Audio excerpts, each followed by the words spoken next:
And welcome back to Music Free Static. I hope you're having a fabulous day. It is a beautiful day on the internet, a beautiful day for a neighbor, and I am glad that you're mine today because we're going to talk about creator media again, but I kind of want to talk about what the heck is happening because the whole creator media space is in sort of weird disarray. Okay, it has been for a while, to be fair, but it's interesting to look at it now from a creator perspective and look at what the heck do I do with this? Okay, this is a question I've been asking myself. What the heck do I do in this space? So let me back up here for just a minute and set the scene here, right? So a couple of years ago, year and a half ago, something like that, Elon Musk bought Twitter. And that was the beginning of a creator media, I don't know, disaster. It shattered the creator media scene, okay? Twitter used to be the place where everybody went, okay? If you were posting anything that wasn't video, and even if you were posting video sometimes, Twitter was the place to go, right? You could follow everybody on Twitter, and if as a creator, I knew that if I went to Twitter, I had at least a minuscule chance of getting my stuff out there and visible to people. Wasn't fabulous, but it was better than nothing. And I knew that, hey, that's just where the people were. Everybody was on Twitter. Okay.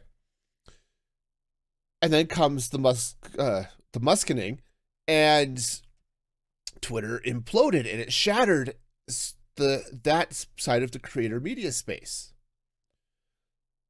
And I'll tell you, man, I have no idea where to go here, right? So here's my problem, and here's why I've been thinking about this, right? I want to promote my streams, right? Over on Music Free Gaming, right? I've do all these Minecraft streams and stuff, and I want to promote the streams. I want to promote videos, right? I want to just sort of help build and draw people into my gaming channel. Okay, and it would be nice to draw them into the podcast, but mostly the gaming stuff, right? So I've been thinking about this for a while. Where do I go? Right now, when Twitter imploded, a bunch of people jumped ship. Not just the viewers, right? People who are just read-only Twitter users, but a lot of the creators, and a bunch of stuff spun out, right? Meta threw up Threads as an extension of Instagram. Like, oh yeah, here's our Twitter knockoff. It's over here. And then you've got Nostr. I've talked about Nostr before. It's a great system, but because there's no backing, nobody knows about it. Now, because there's no backing, you don't have any sort of corporate influence, censorship, whatever you want to call it, on what goes there, which is good and bad. Okay, I've talked about Nostr's censorship problem. Heck, it is probably back in episode 2. Okay, it was a while ago. You've got Blue Sky, which spun out of Twitter. It was actually in development before Musk bought it, but it's out there doing its thing. It's sort of an invite-only deal. You got 1.5 zillion Mastodon servers, which are great because of the Federation, but then there are some other, I'm not going to call them problems because they're not, but they are definitely things to consider. Like, hey, if I'm following Music Free Gaming, is it Music Free Gaming at mastodon.social? Is it Music Free Gaming at some other place? There are some of those things because anybody can spin up an instance and put their own username at their instance, right? It's just like an email address, right? Which is awesome. I've been advocating for that type of thing for years, but there's the potential for confusion. So what do we do? Right. And And as a creator, what do we do? So let's look at a couple of things. Now, I want to talk a little bit, even step back a little bit more and talk about that monoculture of creator media sites, because I think that's going to add a little bit of flavor, and it's an important thing to consider. So what I mean by monoculture is it's not exactly a monopoly, because Twitter was never really a monopoly, and neither is someplace like YouTube, okay? But the reality is it might as well be, because quote unquote everybody uses it, right? If you want long form videos as opposed to the shorts that you might find on TikTok, right? If you want long form videos, you go to YouTube. Now there are alternate places you can go. You can go to Vimeo, you can go to Rumble. There are probably a couple of others, but nobody really goes there. If you're looking for a video of like, how do I do something? Or, hey, I want to watch a Minecraft Let's Play, the first place you go is YouTube, right? I mean, that's just how the culture behaves. Live streaming is sort of the same way. Twitch is the 800-pound gorilla in this scenario. They are the monoculture. Everybody, again, air quotes here, everybody is on Twitch if you want to live stream. And there are alts. There are other places to go. You can go to Kick. You can go to YouTube, which is what I've done. You know, I'm live streaming on YouTube at Music Free Gaming. Or, you know, Rumble has a Music Free Gaming service, or Music Free Gaming. They have a live streaming service as well. Yes, I do post videos on Rumble, and I'll get to that here in a minute, actually. But even though I stream on YouTube, I still go to Twitch first for live streams. Now, mostly because I follow a lot of people on Twitch, and I haven't spent the time on YouTube to find creators that I want to watch on YouTube live, okay? Now, this is an issue. Where do you do things? Right? Again, as a creator, where do you go? Now, there's another side of this for the viewer as well. It's like, hey, I want to go watch live streams. I don't know what's there. I just want to go find some Minecraft live streams. Where do you go? Right? And these are sort of the questions that lead to, in a lot of ways, that monoculture. It's like, well, a bunch of people on Twitch, I'll just go watch people on Twitch. Which then leads to, hey, I want to stream. Everybody's watching Twitch. I guess I'll stream on Twitch. And then that becomes sort of a self-fulfilling problem, or self-perpetuating problem, in that you end up with everybody's on Twitch, even though there may be better options out there, just because everybody's already on Twitch, right? Now, again, coming back to me, because it's all about me. It's always all about me, right? No, coming back to the creator side of things, right? I made the choice a year or so back to leave Twitch and stream on YouTube, okay? Now, I knew that was going to be a challenge for me because I am a Twitch affiliate, so I am monetized on Twitch. I can get ad revenue. I can get money from bits. I can get subscribers on Twitch, right? All of those things that can bring money. I don't have that on YouTube, right? I can do my own thing, and I have, by setting up, setting up a membership service on Ko-fi and at Fourth Wall, and other people use Patreon and stuff like that, which is, honestly, even if you're creating on Twitch, setting up other sources of income is a good thing. Okay, diversify your income, y'all. It's highly recommended. But I knew there was going to be an issue with that. Now, Twitch, until recently, did not allow multi-streaming. So you were not allowed to stream to Twitch and to another platform with the same content at the same time. that at the same content is an interesting caveat, right? According to their terms of service, you could also stream to a mobile first service like TikTok or Instagram, something like that. But if you're streaming different content at the same time, so for example, if I'm gaming and I'm streaming my game stuff to Twitch, if I'm sending just webcam or other info to another service, does that count as multi-streaming? I think not, because it's a different stream, it's different content, okay? On the other hand, I'm not a lawyer, and so if Twitch had decided to actually enforce that clause, which I don't think they ever did, it could be an issue. But why is multi-streaming a big deal? It's because the reality is not everybody's on Twitch. Okay? Despite the fact that Twitch wants you to think they are the place to be, the only place to be for live streams, they're not.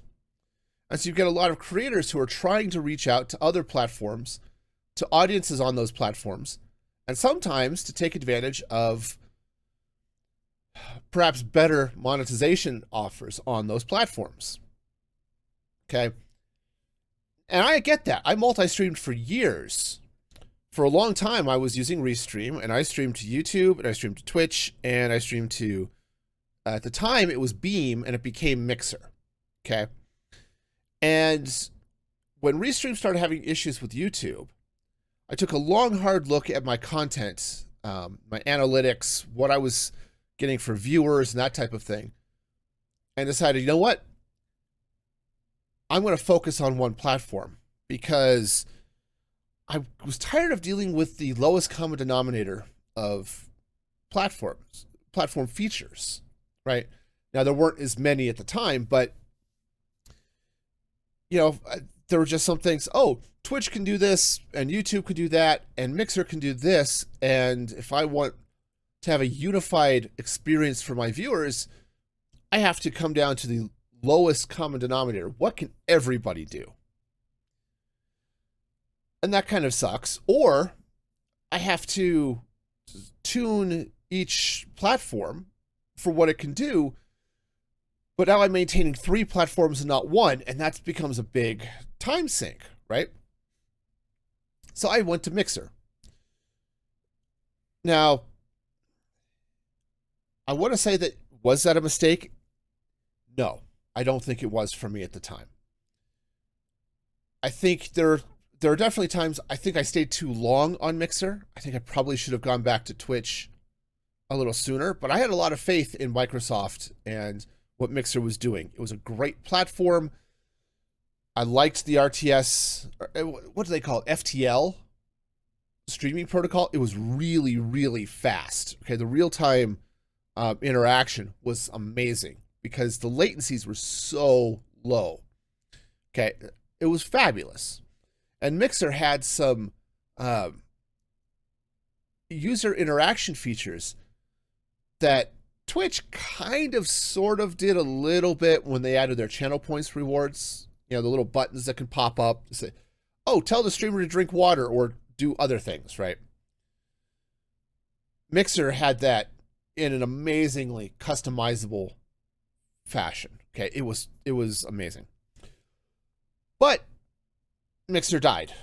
It was a platform of streamers, by streamers, and for streamers. There was nobody else on there. And yeah, I should have moved back to Twitch. But especially when the pandemic hit, everybody, live streaming stats went through the roof, except on Mixer where they stayed flat. Okay, that wasn't great. But the reality is what we've seen now from Twitter's implosion, right? And everyone sort of scattering out to different places on that side of the creator space, we're starting to see that a little bit in the streaming space. Okay. Now, this was driven in part by Twitch itself. Twitch's management, again, this was a year and a half ago. This was before their CEO left and things like that. They were making some really strange choices.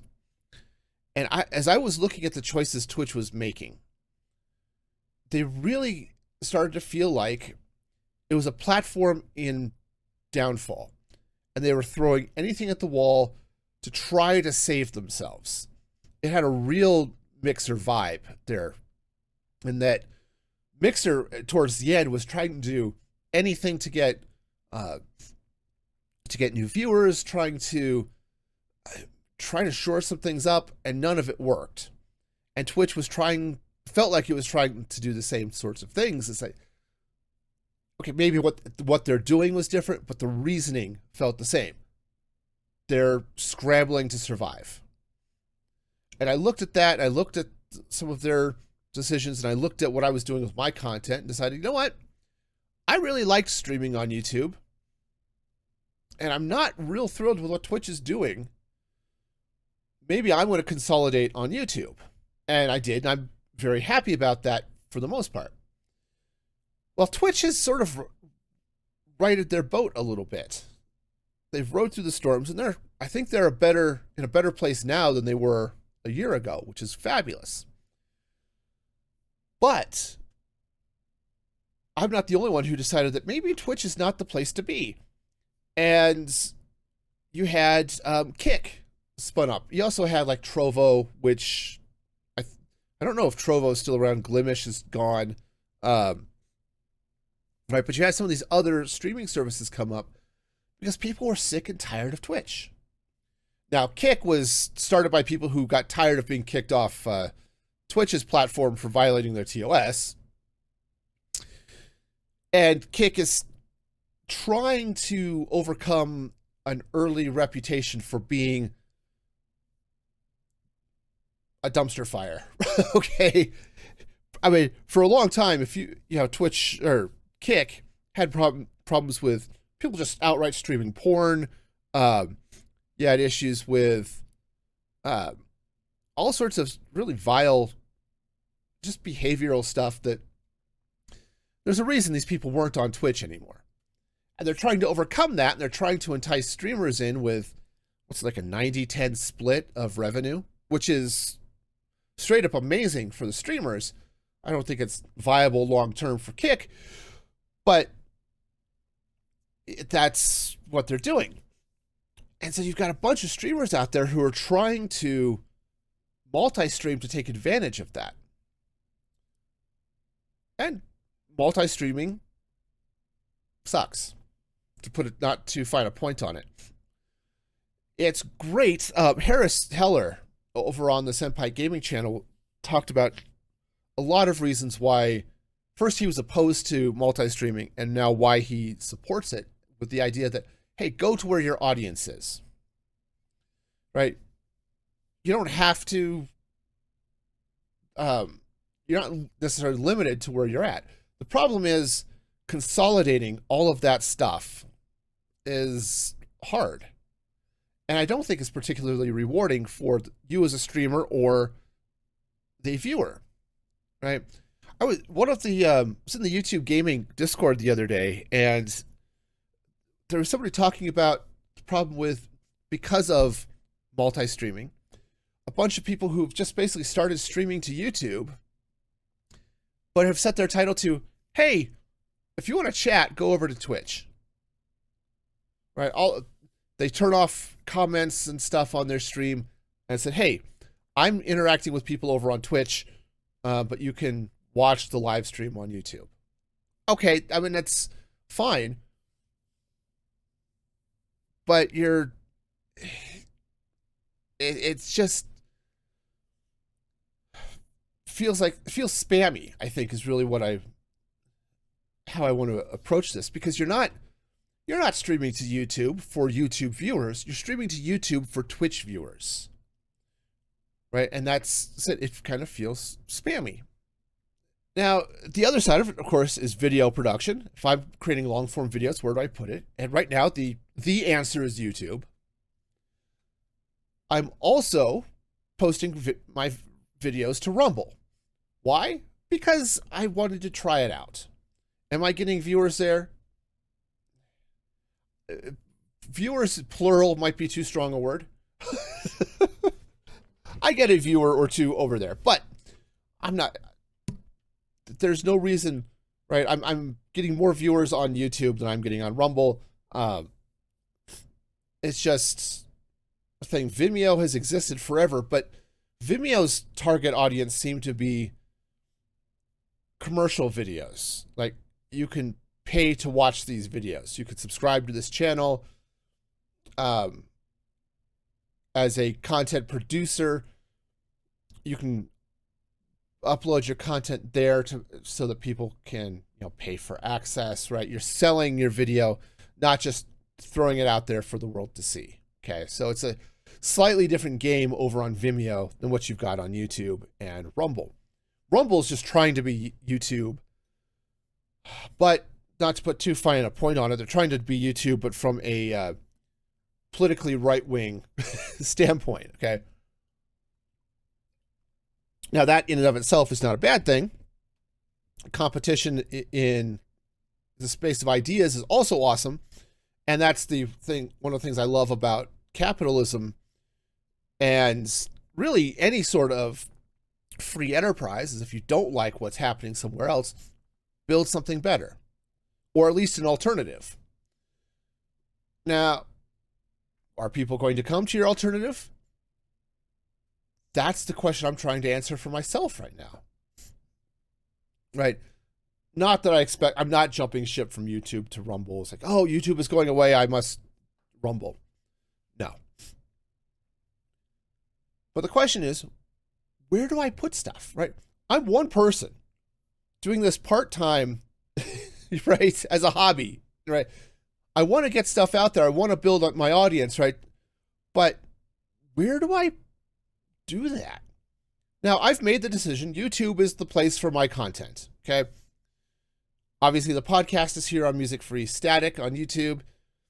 The audio versions are out on just about every platform out there, plus the RSS is available. You can not even use any platform. Grab something like Antenna on your Android phone and listen to it that way.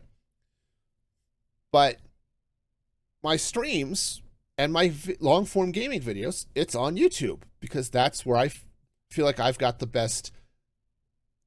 I think it's the best environment for me and my content. Okay, I've made that choice. The next question is, how do I tell people about it? Right? And this is what I think is becoming a bit of a challenge with the shattering of the creator media space, particularly on the text side of things. Okay. I guess text and image in a lot of ways. So on the image side, mostly you've got Instagram. Okay, I guess Pinterest still exists, but okay. But you've got Instagram. And the reason I'm dismissing Pinterest is not because it's a bad site, though I haven't used it in years. But Pinterest is more of an idea board than I want to throw my content here for instant updates and instant advertising. It's more of hey, I want to throw something here that's going to be a little more evergreen, right? Does that make sense? Instagram is a little bit more timely, right? So I think they fill different spaces. And what I'm looking at advertising my content and trying to reach an audience in some way, trying to reach people who may want to become part of my audience. Where do I go? Right?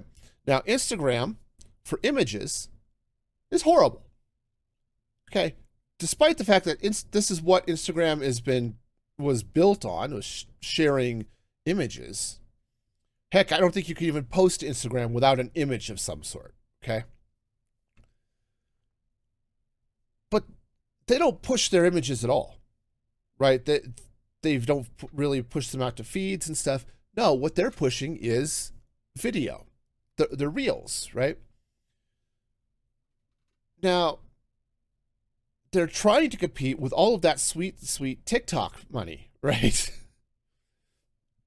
TikTok showed up. It's like, here, you do minute-long videos, and they're going to be vertical, and this is all we are, and it's just swipe and swipe and swipe and swipe for the next videos. As well as the really deceptive tactic of, Oh, I'm trying to leave TikTok. Oh, rather than exiting, let me throw you up another video first to try to keep you from leaving. Oh, I hate that. That is so skeevy. And unfortunately, it's a tactic that some other apps have copied. You know who you are. I'm not watching you because I don't do that. Right? I am not part of the TikTok generation, y'all. This may surprise some of you, but that's not going to make headline news. Middle-aged man, not part of TikTok generation. You know, but I am a write-only TikTok user. Now, if any of you have seen my gaming content, you know that I do these Minecraft videos. Well, I record shorts. Yeah, short form video. YouTube calls them shorts. TikTok just calls them videos. Instagram, it's reels, right? But it's things that are less than a minute, vertical format. And for me, they're just clips of my streams, usually funny, sometimes not. I thought they were funny at the time, you know, nobody else thinks they're funny. But I post those suckers up there to try to bring people in and basically to advertise my streams. But hey, come watch. It's fun. See, look how much fun I'm having. Come join the fun. Because that's how advertising works.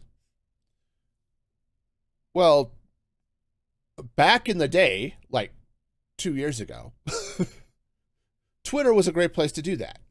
You know, Instagram was a place to do that. I'm not going to say it was a good place, but at this point, Instagram is pushing video way more than they're pushing still images, right? I can look at my stats for when I post a clip, and most of those get between 500 and 1,000 views.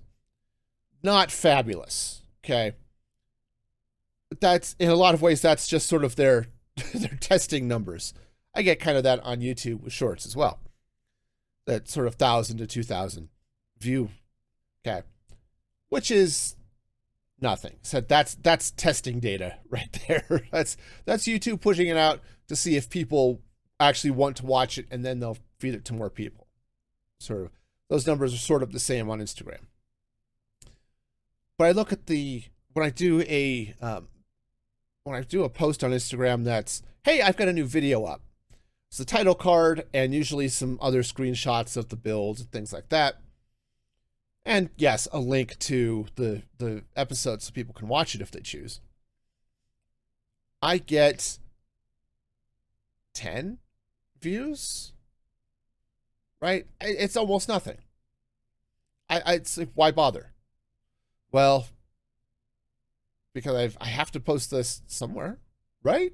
Maybe, do I really have to post that somewhere?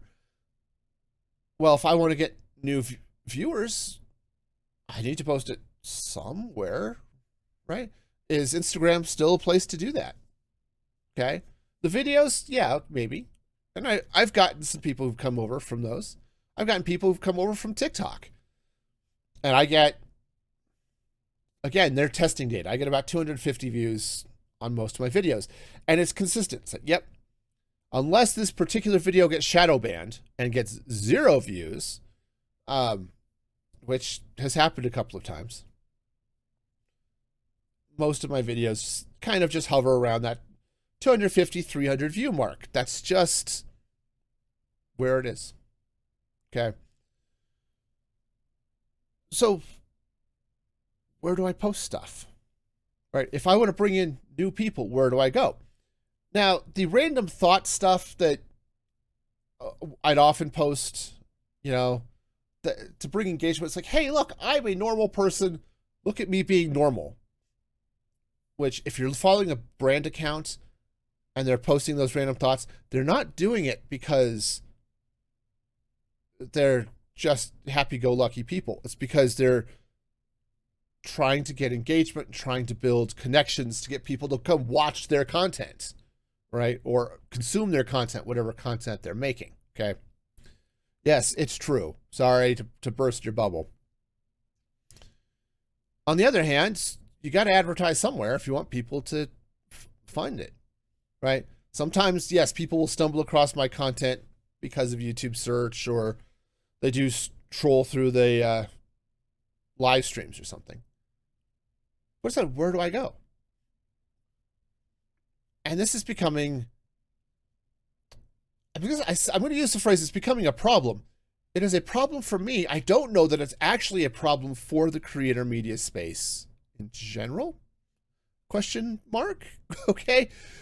Why? Why is it why is the question mark?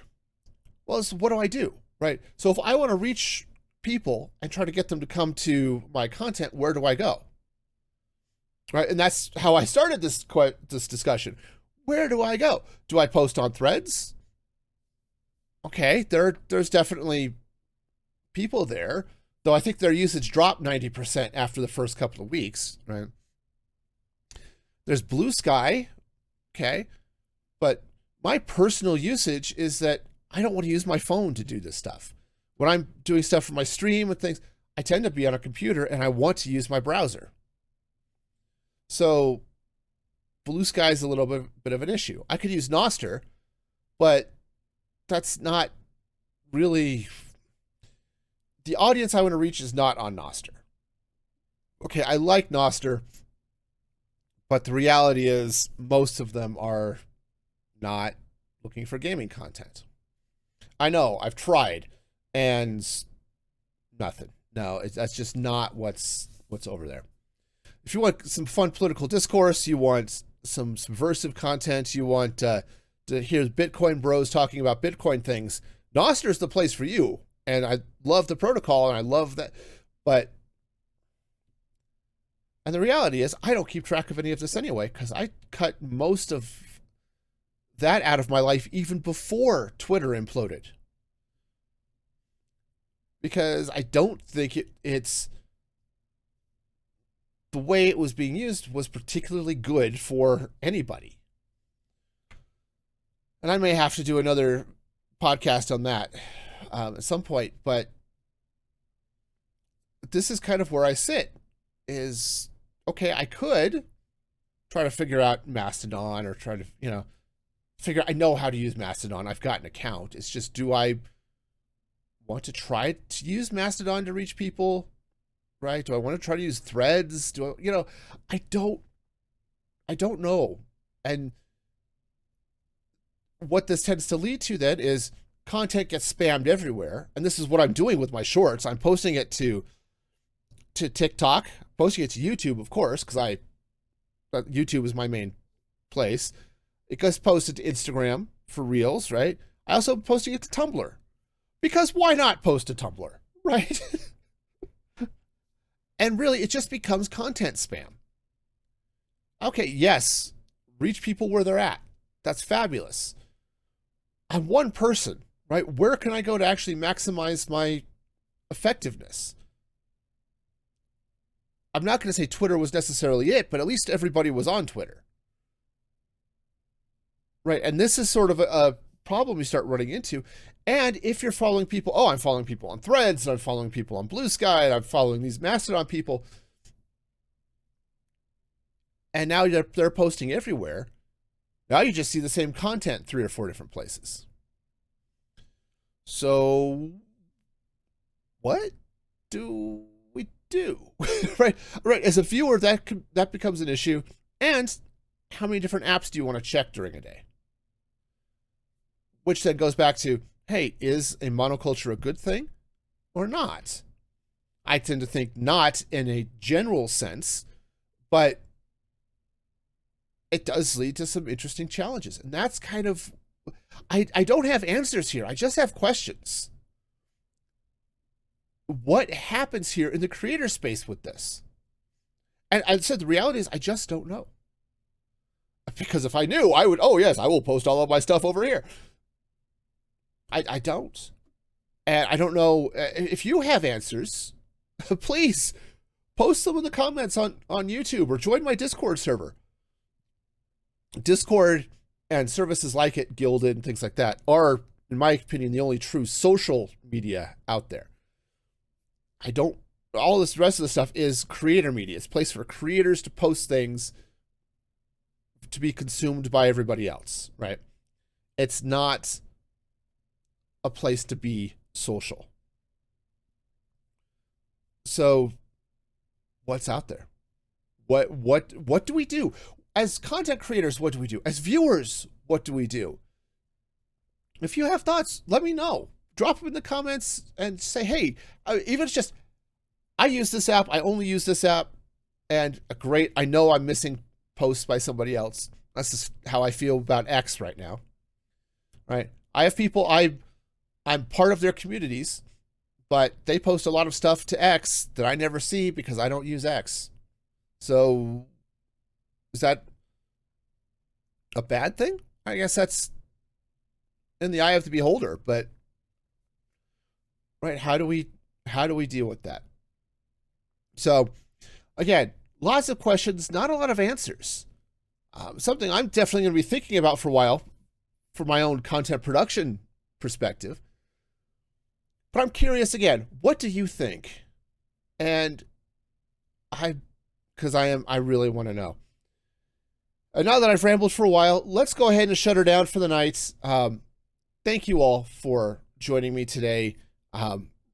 Like, subscribe, comment, all of those happy YouTube-y things, or, rate the podcast on your platform, whatever you want to do.